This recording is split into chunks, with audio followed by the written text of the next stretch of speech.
Hey YouTube, Freedom for Cats here. Hey, I'm going to be making a video today, and this video is going to be about the Gulf oil, but it's going to be about connecting the dots to the Gulf oil as well.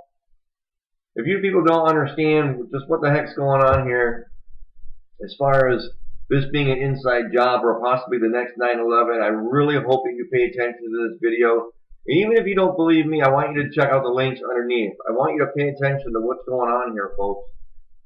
This is a really big inside job, and when I go over the links here and explain myself, you're going to see just how everything is connected here. And then you can also do your own research as well. But let's get started here. Alright, but the first thing I want to do is I want to get started on the most important thing, and that is that the New Orleans Saints are going to visit the area hit hard by the Gulf oil spill. Okay, it seems as though that the Super Bowl champs think that if they show up, they're going to boost morale. And Coach Sean Payton says this, that he expects the Saints to bring along the Vince Lombardi Trophy and hopes that the coaches and players can provide moral support to help keep the attention of the plight of the residents whose livelihood and way of life has been endangered by the Gulf. Well, you know, that is just amazing. You know, we should have thought about that from the beginning. It's the Vince Lombardi Trophy, people. That's what we need. Just throw the Vince Lombardi into the ocean, and it's solved. Problem solved. If only it were that easy. You know, it just kills me how these sports figures just, you know, they just come out and say, hey, you know what? We're going to show up and everything's going to change. Because we're sports figures, we're going to save the world. You know, that's what's killing this country, is that there's more people worried about their favorite sports teams than they are the Gulf crisis. You know, if it's not in their backyard, they don't really care. Americans are just, you know, I live in Michigan and I'm very concerned. Obviously, I've made quite a few videos and I'm trying to educate as many people as I possibly can. I hope you folks are listening. I really appreciate the new subscribers and the comments. You know, you guys are doing great and I hope you really enjoy my videos. But, you know, there's a lot to cover here, and obviously I don't think sports is the answer. The Vince Lombardi Trophy isn't the answer. I think it's foolish. So let's get right into this.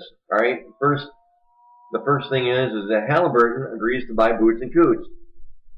Now, if you remember right, Halliburton was a big part of this oil crisis thing. Okay, I do believe that they were the company that poured the cement into the well, and apparently they, you know, from what I recall, they didn't allow the cement to dry properly before they started drilling. And now Halliburton was part of the company, one of the three companies that was operating this rig. Well, Boots Coots is the company who cleans up the mess. All right, so look at it this way. But the key thing here is that Halliburton bought Boots Coots on April 10th, 10 days before the oil rig blew up. Is that just a coincidence or what? You know, that's just beyond me. It really is. I mean, you want to talk about connecting the dots. Here you go. Halliburton is making money hand over fist. They were going to make money whether the oil rig worked or not. They were going to make oil. They were going to make money if the oil rig blew up, because they would be the company called to clean up the mess. People, you got to wake up. You got to understand the inside story here. You got to understand the connections between all of this. Now let's continue on. Let's go to the next story. Okay. It says Warren Buffett purchases Nalco Holdings Company. Okay. Well, Warren Buffett, as you know, is connected to Goldman Sachs. Well, what Nalco does is Nalco is the company that produces the Corexit 9500. Now, if you really look into this and you figure out, you're like, all right, well, what's going on here?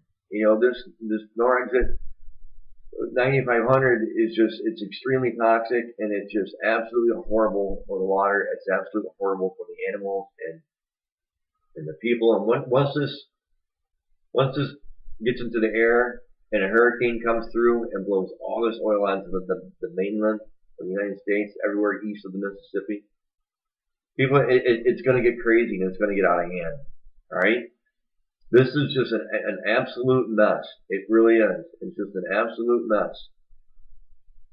You know, I don't understand this whole connection between everything. You know, you people have got to wake up and understand just what's going on here. Now, let's go on a little bit further and let's talk about Nalco and the disbursements. Now, Nalco is the company that makes the disbursements. Now, we've also talked about that, but the one thing that we haven't really talked about is last Thursday, the EPA released a statement requiring BP to do research and use a less toxic disbursement within 72 hours or provide analysis for why Corexit 9500 was safe to use in the Gulf. BP responded that Corexit 9500 is the best option given the EPA's three criteria of effectiveness, low toxicity, and the availability of the product. Well, then the agency on Monday continued to say, well, BP's response lacks sufficient analysis because this disbursement is the most toxic out of all the disbursements. It is absolutely crazy. And the EPA went on to say that government scientists would begin conducting their own tests to explore a less toxic alternative. The EPA had issued statements that both support the expressed concern about the use of this disbursement in the Gulf, claiming that there's other products that decrease the risk of oil that poses to the shoreline, and that there is still much uncertainty on how the wildlife is affected by the Corexit 9500. The agency has directed BP to ultimately limit the use of disbursements as much as possible. Well, I can guarantee you, and if I'm wrong, please let me know, but I can guarantee you that they haven't limited the disbursements. They're still pouring the disbursements into the Gulf. I mean, they might not be using them as heavy, but they're still using them. But see, here's the whole thing. You know, they're not trying to solve the problem. They're beating around the bush, and they're just letting this oil flow into the Gulf. I mean, even with the funnel type cap thing that's on it now, at best it's only collecting 25% of the oil. People, connect the dots here. All right, let's look at this. All right, we have Boots Coots, who is owned by Halliburton. We have Nalco, which is the company that produces the disbursements. We have information about the disbursements and how bad it is. And then we have the EPA saying there's other products to use. But the problem with that is that those other products, they're not made by Nalco. Okay? So Nalco doesn't want to use them. So that's the whole scenario. It's like, you know, right from the get-go, the companies that were tied into the explosion are tied into the cleanup, are tied into the products that are used during the cleanup. Everywhere you look, everywhere you turn, every company involved with this is making money, regardless of what's happening to the Gulf, regardless of what's happening to the animals, regardless of what's going to happen to the people when a hurricane comes through. These companies don't care about you and me. These companies only care about one thing, and that's money. Regardless if the spill gets cleaned up or not, these companies are making money. Open your eyes, America. Pay attention. The links are below. Do your research. Pay attention. This is huge stuff. This is big stuff here, all right? This is the next 9/11. We've been warning you about the next 9/11. Here it is. It's here and it's now. It's right here, people. Wake up. Pay attention. Do your research. Follow the links. I don't know what to tell you. This is the next 9/11. There's only one thing that's missing out of this whole scenario, and that's a hurricane. Once a hurricane comes through, people, honestly, I don't know what's going to happen, but I'm fearing the worst.